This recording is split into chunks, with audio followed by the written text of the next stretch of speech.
ಹೊಂದಿರತಕ್ಕಂತ ಅವರು ಇನ್ನು ಅನೇಕ ಕೆಲಸ ಕಾರ್ಯಗಳನ್ನ ಯೋಜನೆಗಳನ್ನ ಕಾರ್ಯಗತ ಮಾಡಬೇಕು ಅಂತೇಳಿ ತೀವ್ರಗತಿಯಲ್ಲಿ ಎಲ್ಲ ವ್ಯವಸ್ಥೆಗಳು ನಡೀತಾ ಇದೆ. ಇನ್ನು ಮುಂದೆ ಎಲ್ಲ ಭೂಮಿ ಪೂಜೆಗಳು ಇವೆಲ್ಲ ಪ್ರಾರಂಭ ಆಗುತ್ತೆ. ನಿಮ್ಮೆಲ್ಲರ ಆಶೀರ್ವಾದ ಸಹಕಾರ ಅವ್ರ ಮೇಲೆ ಇರಬೇಕು.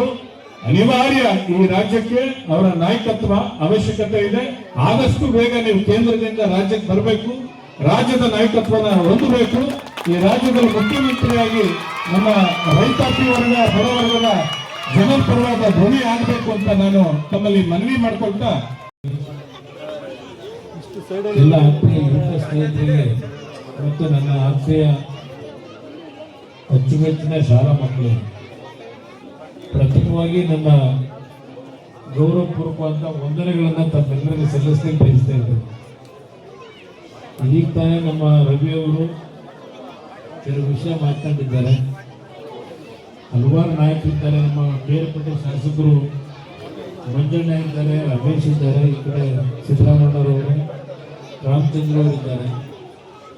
ಎಲ್ಲದಕ್ಕಿಂತ ವಿಶೇಷವಾಗಿ ಇವತ್ತು ಈ ಒಂದು ಶಾಲಾ ಕಟ್ಟಡವನ್ನು ಕಟ್ಟತಕ್ಕಂಥದ್ದಕ್ಕೆ ರೆಸ್ಲಿಂಗ್ ಪ್ರೈವೇಟ್ ಲಿಮಿಟ್ನ ನಮ್ಮ ಸಿದ್ಧಾರ್ಥ ಪ್ರಸಾದ್ ಅವರು ಇವತ್ತಿನ ಈ ಉದ್ಘಾಟನಾ ಕಾರ್ಯಕ್ರಮಕ್ಕೆ ಅವರೇ ದೆಹಲಿಯಿಂದ ಇಲ್ಲಿಗೆ ಬಂದಿದ್ದಾರೆ. ನನ್ನ ಒಂದು ಮನವಿ ನಮ್ಮ ರವೀಂದ್ರಣ್ಣ ಹೇಳಿದಂಥ ರೀತಿಯಲ್ಲಿ ಮಂಡ್ಯದಲ್ಲಿ CSR ಫಂಡ್ನ ಯೋಜನೆ ಪ್ರಾರಂಭ ಮಾಡುವುದೇನಿದೆ, ಮೊದಲನೇ ಯೋಜನೆ ಪ್ರಾರಂಭ ಮಾಡಿದ್ದು ತಕ್ಕಳ್ಳಿಯಿಂದ ಪ್ರಾರಂಭ ಮಾಡಿದ್ದು. ಬಹುಶಃ ನಾನು ರವೀಂದ್ರ ಅವರು ಚುನಾವಣೆ ನಿಂತಿದ್ದಾಗ ಇಲ್ಲಿ ಒಂದು ಸಭೆ ಮಾಡಿದ್ರು. ಇವತ್ತು ನಾನು ಮರೀಲಿಕ್ಕಾಗೋದಿಲ್ಲ. ಒಂದು ದೊಡ್ಡ ಮಟ್ಟದಲ್ಲಿ ನೀವೆಲ್ಲ ಸೇರಿ ಒಂದು ಸಭೆ ಮಾಡಿ ಆ ಚುನಾವಣಾ ಸಂದರ್ಭದಲ್ಲಿ ನೀವು ತೋರಿಸಿದಂಥ ಪ್ರೀತಿ ಇದೆಯಲ್ಲ ತಕ್ಕಳ್ಳಿ ಮತ್ತು ಹುಟ್ಟುಬಿಟ್ಟ ಗ್ರಾಮದಲ್ಲಿ, ನಾನು ಅದನ್ನು ಎಂದೂ ಮರೀಲಿಕ್ಕೆ ಸಾಧ್ಯ ಇಲ್ಲ. ಅದನ್ನು ಮೊದಲನೇದಾಗಿ ಸ್ಮರಿಸ್ಕೊತೀನಿ. ಇವತ್ತಿನ ಈ ಒಂದು ಕಾರ್ಯಕ್ರಮಕ್ಕೆ ಏನು ಸಿದ್ಧಾರ್ಥ ಅವರು ಮನವಿ ಮಾಡಿದ ತಕ್ಷಣವೇ ಸ್ಪಂದಿಸಿ ಸುಮಾರು 32.5 ಲಕ್ಷ ರೂಪಾಯಿಗಳನ್ನು ಈ ಒಂದು ಕಟ್ಟಡಕ್ಕೆ ಹಣವನ್ನು ಅವರು ಬಿಡುಗಡೆ ಮಾಡ್ತಕ್ಕಂಥದ್ದಕ್ಕೆ ಅವರ CSR ಫಂಡ್ನಲ್ಲಿ ಕೊಟ್ಟಂಥದ್ದು ಮತ್ತು ಈ ಕಾರ್ಯಕ್ರಮದಲ್ಲಿ ಅವರೇ ಬಂದು ಭಾಗವಹಿಸಿರ್ತಕ್ಕಂಥದ್ದು ನಿಜಕ್ಕೂ ಅವರಲ್ಲಿ ಇರ್ತಕ್ಕಂಥ ಕಳಕಳಿಯನ್ನು ತೋರಿಸ್ತದೆ. ಅವರಿಗೆ ನಾನು ಪ್ರಥಮವಾಗಿ ಅಭಿನಂದನೆಗಳನ್ನು ಸಲ್ಲಿಸ್ತೀನಿ, ಕೃತಜ್ಞತೆಗಳನ್ನು ನಿಮ್ಮೆಲ್ಲರ ಪರವಾಗಿ ಸಲ್ಲಿಸ್ತೀನಿ. ಇವತ್ತು ಮಂಡ್ಯ ಜಿಲ್ಲೆಯಲ್ಲಿ ಹಲವಾರು ರೀತಿಯ ಕಾರ್ಯಕ್ರಮಗಳನ್ನು ಪ್ರತಿ ತಾಲೂಕಿನಲ್ಲೂ ಮಾಡ್ತಾ ಇದ್ದೇವೆ ನಮ್ಮ ಕೈಲಾದ ಮಟ್ಟಿಗೆ. ಆದರೆ ಒಂದು ನಿಮ್ಮಲ್ಲಿ ಮನವಿ ಮಾಡ್ತಕ್ಕಂಥದ್ದು, ನಾನು ಇಲ್ಲಿ ರಾಜಕೀಯ ಮಾತನಾಡಬಾರದು ನಾನು ಗೊತ್ತಿದ್ದೇನೆ. ಇದು ಒಂದು ಮಕ್ಕಳಿಗೋಸ್ಕರವಾಗಿ ಇಲ್ಲಿ ಕೆಲಸ ಮಾಡ್ತಾ ಇರ್ತಕ್ಕಂಥ ನಮ್ಮ ಅಧ್ಯಾಪಕ ವೃಂದವರು ಹೆಚ್ಚಿನ ರೀತಿಯಲ್ಲಿ ನಮ್ಮ ಮಹಿಳೆಯರೇ ಇದ್ದೀರಿ, ನೀವು ಶಾಸಕ ನಮ್ಮ ಶಿಕ್ಷಕರಾಗಿ.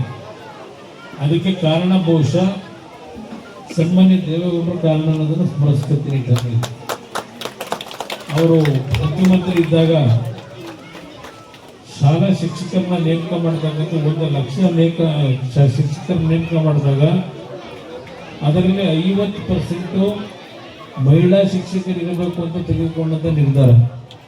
ಅದರಿಂದ ಇವತ್ತು ರಾಜ್ಯದಲ್ಲಿ 50% ಶಿಕ್ಷಕ ಕೆಲಸವನ್ನು ನಿರ್ವಹಣೆ ಮಾಡ್ತಕ್ಕಂಥದ್ದು ನನ್ನ ಸಹೋದರಿಯರ ಅಕ್ಕ ತಂಗಿಯರೇನಿದ್ದೀರಿ ನೀವುಗಳು ಇವತ್ತು ಮಕ್ಕಳ ಒಂದು ಮುಂದಿನ ಭವಿಷ್ಯವನ್ನು ನಿರ್ಮಾಣ ಮಾಡ್ತಕ್ಕಂಥ ಸ್ಥಾನದಲ್ಲಿ ಎಲ್ಲ ನಮ್ಮ ಶಿಕ್ಷಕರೇನಿದ್ದೀರಿ. ನಿಮಗೆ ಸ್ವಲ್ಪ ಈಗಿನ ಒಂದು ವಾತಾವರಣ ಏನಿದೆ, ಮಕ್ಕಳನ್ನ ಚಿಕ್ಕ ವಯಸ್ಸಿನಿಂದಲೇ ಸ್ವಲ್ಪ ನಮ್ಮ ಹಳೆ ಕಾಲದ ಹಿರಿಕರಿದ್ದಾರೆ ಇಲ್ಲಿ ಬೆಳಗಿನ ಅವತ್ತಿನ ಪ್ರೀತಿ ಬಾಂಧವ್ಯಗಳು ಇವತ್ತು ಉಳಿತಾ ಇಲ್ಲ. ಪ್ರತಿ ಕುಟುಂಬದಲ್ಲೇ ಕಲಹಗಳನ್ನು ನಾವು ನೋಡ್ತಾ ಇದ್ದೇವೆ. ಇವತ್ತು ಹಲವಾರು ರೀತಿ ದಾರಿ ತಪ್ಪತಕ್ಕಂಥದ್ದೇನಿದೆ, ಮಕ್ಕಳಿಗೆ ಒಂದು ಉತ್ತಮವಂತ ರೀತಿಯ ಶಿಕ್ಷಣವನ್ನು ನೀವು ಕೊಡ್ತಕ್ಕಂಥ ಜವಾಬ್ದಾರಿ, ಅದ್ರ ಮುಖಾಂತರ ನಾಡಿಗೆ ಉತ್ತಮವಂತ ಪ್ರಜೆಗಳನ್ನು ಕೊಡ್ತಕ್ಕಂಥ ಸ್ಥಾನದಲ್ಲಿ ನೀವೆಲ್ಲ ಇದ್ದೀರಿ ಶಿಕ್ಷಕರು.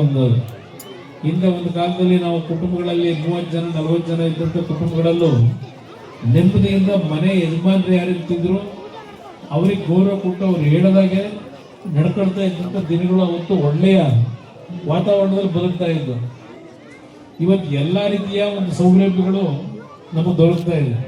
ಉತ್ತಮವಾದ ರಸ್ತೆ, ಉತ್ತಮವಾದ ವಿದ್ಯುತ್ ಶಕ್ತಿಯ ಒಂದು ಕಾರ್ಯಕ್ರಮಗಳಿರ್ಬೋದು, ಕುಡಿಯ ನೀರಿನ ವ್ಯವಸ್ಥೆಗಿರ್ಬೋದು, ಎಲ್ಲದಕ್ಕೂ ಉತ್ತಮವಾದ ರೀತಿಯ ಒಂದು ಯೋಜನೆಗಳಿದ್ರು. ಹಾಗೆ ಹಿಂದೆ ಇದ್ದಂಥ ನಮ್ಮ ಕುಟುಂಬಗಳಲ್ಲಿದ್ದಂಥ ಒಂದು ಉತ್ತಮವಾದ ಬಾಂಧವ್ಯ ಅದು ಇವತ್ತೆಲ್ಲ ಒಂದು ಕಡೆ ನಶಿಸಿ ಹೋಗ್ತಾ ಇದೆ. ನಮ್ಮ ಈಗಿನ ಮಕ್ಕಳನ್ನ ಸರಿದಾರಿ ತೆಗೆದುಕೊಂಡು ಹೋಗ್ತಕ್ಕಂಥದ್ದಕ್ಕೆ ನಮ್ಮ ಅಧ್ಯಾಪಕರ, ಶಿಕ್ಷಕರ ಒಂದು ಜವಾಬ್ದಾರಿ ಇದೆ ಅಂತಕ್ಕಂಥ ಈ ಸಂದರ್ಭದಲ್ಲಿ ಹೇಳ್ತಾ